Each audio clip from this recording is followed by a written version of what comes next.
Hola, buenos días. Bienvenidos a mi clase de español de hoy. Buenos días a todos. So, guys, I want to talk to you a little bit about the word todo. And today I've introduced the class by saying buenos días a todos. And todos means, in this case, it means everybody. So I'm saying hi to everybody. Buenos días a todos. So, just to give you a little bit of a heads up on this word todo. First of all, it comes in different forms. You'll see todo, todos, toda, todas. So you'll see the O and the O vary between an O and an A, and you'll see an S on the end of it. And todo, whenever you see it, it has this kind of idea here at the top. And it doesn't always translate the same way, so it can variously mean all, every, everything, everybody, the whole. So it's this kind of thing about complete, whole, all, every. It's that sort of idea.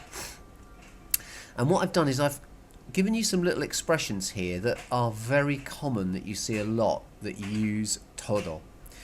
And I'll go through them very quickly with you. So el mundo means literally the world. El mundo. And actually there's a famous Spanish newspaper called El Mundo, the world. And if you say todo el mundo, literally it means all the world, but that's how the Spanish say everybody. Todo el mundo, everybody. Literally all the world. If I ask you, todo bien, I'm asking, everything okay? Bien means kind of well. Todo, again, here kind of means all. So it's all well. Todo bien. Is everything okay with you, kind of thing. Por todo el día. Día is the word for day in Spanish. So if we talk about por todo el día, we mean all day, for the whole day. Por todo el día. Todos los días, we've seen probably quite a bit. And todos los días is a frequency expression. It means every day. Literally, todos los días is all the days. Todos los días. Todo tipo de. A mí me encanta o me gusta mucho todo tipo de música, for example. A mí me gusta mucho todo tipo de música. So tipo, type. If I say todo tipo de música, it means all types of music, or every type of music, for example. Todo tipo de. If you wanted to say, I love every type of sport, where sport is deporte, all one word, I would be saying, a mí me encanta todo tipo de deporte. A mí me encanta todo tipo de deporte. I like every type of sport. If I say, eso es todo, I might say that at the end of today's class. Eso es todo. It means that's everything, that's all. Eso es todo. It's a way of kind of finishing, isn't it? Eso es todo. That's all. Por todas partes is literally for all parts, or through all parts. That's how you say everywhere. Everywhere. Por todas partes. Okay?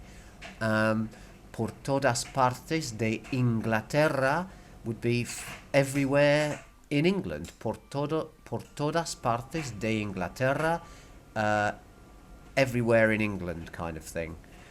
And finally, sobre todo, very useful. Okay, I've kind of left this till last because sobre literally means on, and it can actually mean above. And above is a useful way of remembering it here, because sobre todo means above all. In other words, it's one way of saying especially. So if I wanted to say, I love every type of sport, especially basketball. I love every type of sport, especially basketball. It would be, me encanta todo tipo de deporte, sobre todo el baloncesto. Sobre todo el baloncesto, especially basketball. Again, me encanta todo tipo de deporte, which is I love every type of sport. Sobre todo, above all or especially, el fútbol. Okay? Or I like every type of sport, especially running, where running is correr, correr. Me encanta todo tipo de deporte, sobre todo correr. Okay, so todo is a big one in Spanish. It means all, everybody, everything, the whole. Depends on how it's used, but that's the general idea of it. Okay, so otra vez, once again, buenos días a todos. Good day to everybody. So this is a grammar lesson, guys, and although most of it will be grammar, some of the things that I show you will be little snippets of special language like the word todo, which are useful and deserve to be kind of taught on their own. And what we're looking at today is the regular verbs present tense. Okay, so we're continuing really where we left off from the last grammar lesson. Now, tenses. What are tenses? Because it's not actually immediately obvious to us. And why should it be? Because I'm not sure that we learn this stuff when we learn our own English language. We don't really learn the grammar of our own language. In Spain, they do. They would understand all the different tenses and what the names of those tenses are grammatically and how they work. We don't go in for that so much. So I'm going to teach you what these tenses mean in English first, and then we're going to focus in on the present tense. So this thing here is called a timeline, and as you can see, here's our line running along here. Going that way is past. So here we've got our present in the middle. Going backwards that way, if you like, here's the arrow, is past. And going forwards this way is future. Okay? Now, what do we mean by the present tense? So, here's two examples of a verb in the present tense. Okay? I watch, or I am watching. These are both examples of present tense. The first one, just I watch, is called the present simple. And we use that, if you think about it, which you probably don't usually, we use this to talk about what we normally do. In other words, our routines,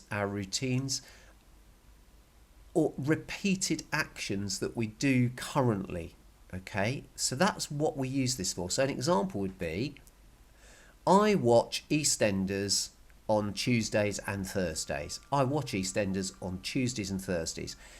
It's something that I'm doing currently. I might not be doing it right this minute, but it's true for me at the moment. I watch EastEnders on Tuesday and Thursdays. It is therefore, something I normally do / a routine / a repeated action that I'm doing currently. It started in the past at some point. It's continuing now, and it will probably continue into the future. So, I watch. That's the present simple. Then we have something called the present continuous. And an example of that is I am watching. Okay, so that could mean, couldn't it, two things. It could mean, if I said I'm watching Game of Thrones. I'm watching Game of Thrones, which is a television series. Es una serie. Es una serie muy buena, en mi opinión. Now, if I say I'm watching Game of Thrones, that could mean one of two things. Can you work out what I mean when I say it could mean one of two things? I am watching Game of Thrones. So, it could mean that I'm watching Game of Thrones right now. Okay, right this very minute. You've called me on my phone and I've gone, I can't talk now, I'm watching Game of Thrones. So that phrase could mean, or could describe what I'm doing absolutely now at this minute.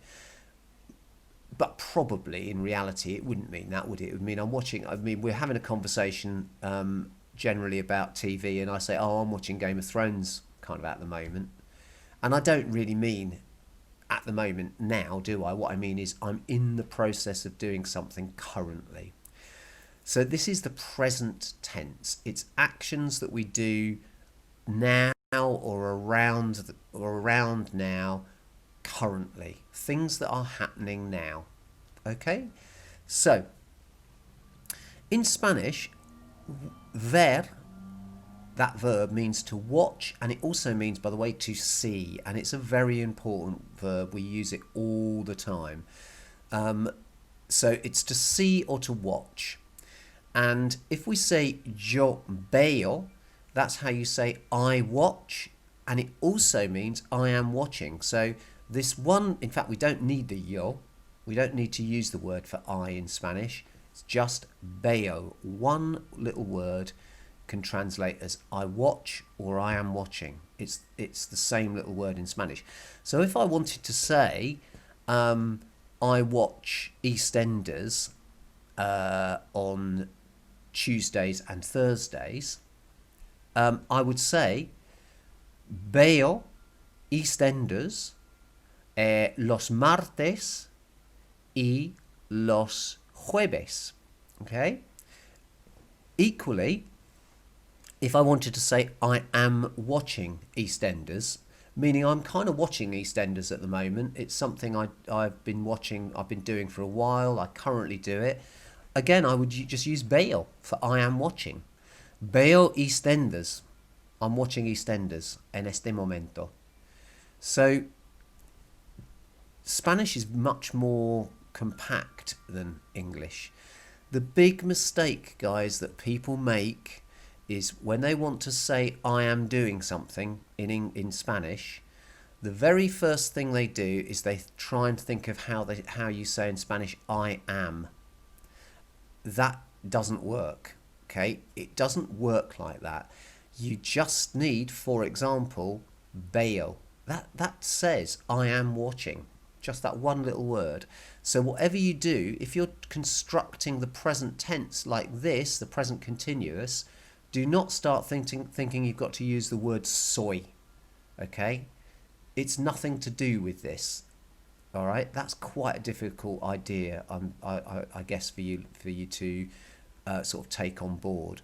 But just one word, veo. Another example would be if I wanted to say I'm writing a message to my best friend, mi mejor amigo. It's just the word, you only need one word to say I am writing. And by the way, I must stop doing that. That looks quite rude. If I do it like that, that's better, isn't it? I am writing, so the verb to write is escribir. Escribir, that means to write or write. I write or I am writing is escribo with an O ending on it. Escribo, and that's it. That's all you need. I'm writing a message. Escribo un mensaje a mi mejor amigo. Okay, so that's some quite important stuff for you to get your head around. Present tense, and that's what we're talking about today. Bear that in mind. I was going to talk to you about past tenses a bit, but I think I'm going to skip over that today and keep the video short and come back to that at a later stage. Now, last grammar episode, we talked about there being 3 different types of verb in Spanish, and the biggest group of verbs were the AR verbs. And here's an example: trabajar, to work or just work. All right, so this is the infinitive of the verb. It's got an AR, and if you looked up work in a dictionary, this is what you would find: trabajar with the AR intact on the end. And if you remember, I said to you we have to modify the verb if we want to say different things, or more specifically, if we want to say that different people are doing the action. So if we want to say I work or I am working, because it's the same thing, it's trabajo with an O on the end. Or if you wanted to include the word for I, it would be yo trabajo. If you want to say you work, it's tú trabajas. He or she, which is él or ella, it will be trabaja. We, nosotros, trabajamos. Vosotros, you, when you're talking about plural you. So if there's more, if I'm talking about you and I'm addressing two or more people, it's vosotros, and it is trabajáis. That's difficult, isn't it? Trabajáis. And finally, for they, ellos or ellas, depending on whether it's they group of boys or they group of girls, is trabajan.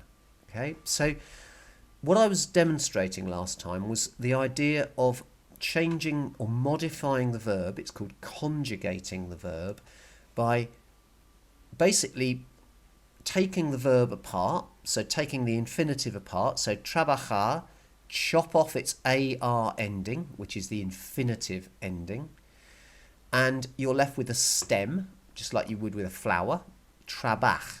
And to that stem you add these endings. So it's o, as, a, amos, ais, an.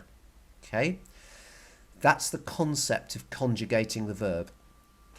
In Spanish, because these verb endings are so distinctive, they're very different from one another, aren't they?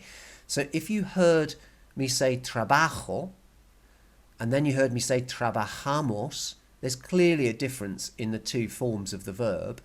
And that is why we don't even need to use these words in Spanish, the I, the you, the he, she, because the ending tells the Spanish ear who's doing the action. So when they hear trabajo and they hear an O on the end of that verb trabajar, they know it's I.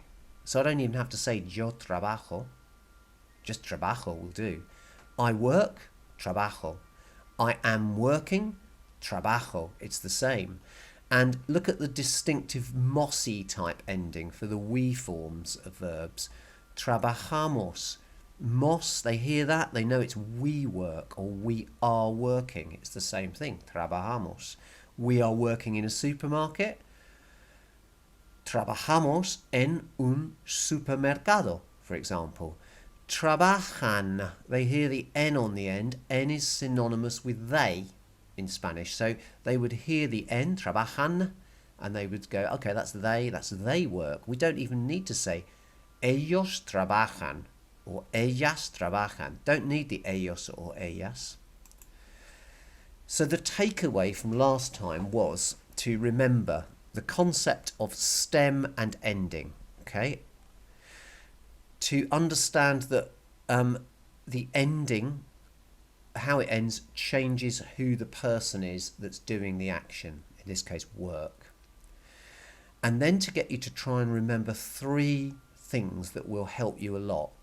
One is that generally the you form of the verb ends with an S. Here it is, look, trabajas. The we form of the verb usually has got a mos on the end, and the they form of the verb has an N on the end, trabajan. And I suppose finally, just to note that if we're talking about an AR verb like trabajar, generally there is an A involved here somewhere. Look, trabajas, trabaja, trabajamos, trabajáis, trabajan. Okay? For that reason, guys, if you only remembered, first of all, just remember that across the board in the present tense, if we are talking about I doing the action, it doesn't matter whether the verb is an AR verb like trabajar or one of the other two groups of verbs, ER and IR verbs, it always ends with an O. So that's easy to remember. So it's always going to have an O on it if we're talking about the I form, trabajo, trabajo. But beyond that, if it's an AR verb, you're looking at A's, aren't you? Trabajas, trabaja, trabajamos, trabajáis, trabajan. And then that's when you then remember, oh yeah, S is for you, mos is for we, N is for they. And you slip that letter on the end. I've greyed out the vosotros form because A, it's very difficult for people to remember, and B, it's the one that you're least likely to really need, particularly in your speaking and your writing exam. Okay, but I want people to be aware that it is in there. Okay, it does exist. Now, a reminder that if you wanted to practice the grammar for AR verbs like trabajar and buscar, you can do that in Memrise and actually in Quizlet now, under the FSW Grammar. Here it is. You'll see FSW, Future Study and Work Grammar. And that set exists in Memrise for you under your group. And there is a link which I've put here, but actually will be available beneath this video if you want to go to the folder in Quizlet that has these sets. So again, I'm not forcing you to do it, guys, but if you wanted to practice these forms, you can do it. And this is what it will look like. This is the language that you've got. Both of these verbs are quite useful for the theme of future study and work, obviously, because to work, we need to be able to know how to say that. And to look for or to seek is pretty useful when you're talking about work as well, isn't it? And that is buscar. And you can see, yo busco, I look for. But bear in mind that that can also mean I am looking for. Okay, so all of these have a double meaning. You choose what you want it to mean when you use that verb. Now, yeah, here it is, FSW Grammar. This is the memorised version, and at the moment there's only 2 sets in there, AR verbs regular, ER and IR verbs regular, which is what we're going to talk about today. So, a quick reminder, 3 types of verb in Spanish. AR verbs, the biggest group by far, ER verbs and IR verbs, and here's some examples. The ER verbs and the IR verbs are a much smaller group of verbs. There's fewer of them, but they include some really important ones. So we do have to know how to manipulate all of these different types. The stem of the infinitive of the verb is what we're looking at here. This is what you would find in the dictionary. If you looked up drink, as in the action drink, to drink, you would find beber. It's an ER verb. And if you looked up write or to write in a dictionary, the action, the verb, you would find escribir. Okay, IR verb. Now, what I want to do now is just look at an ER verb, and it's a very common one. It's comer, which is to eat. Comer, to eat. Same sort of process as before. We take our infinitive, comer, which just translates as eat or to eat. We take off the ER infinitive ending, leaving us with the stem com. And then we must add, depending on who is doing the action, the right ending. Okay? And like I said to you before, it doesn't matter whether it's an AR group verb, ER or IR group verb. The yo form, the I form, is always an O on the end. So it becomes como. Okay? I eat a sandwich, como un bocadillo. I am eating a sandwich, como un bocadillo. It's the same. Como un bocadillo. You eat or you are eating, comes. He or she is eating or he or she eats, come. Comemos, comes, comen. Okay? Similar sort of deal. If we go back, it's a very similar deal to the AR verb, trabajar.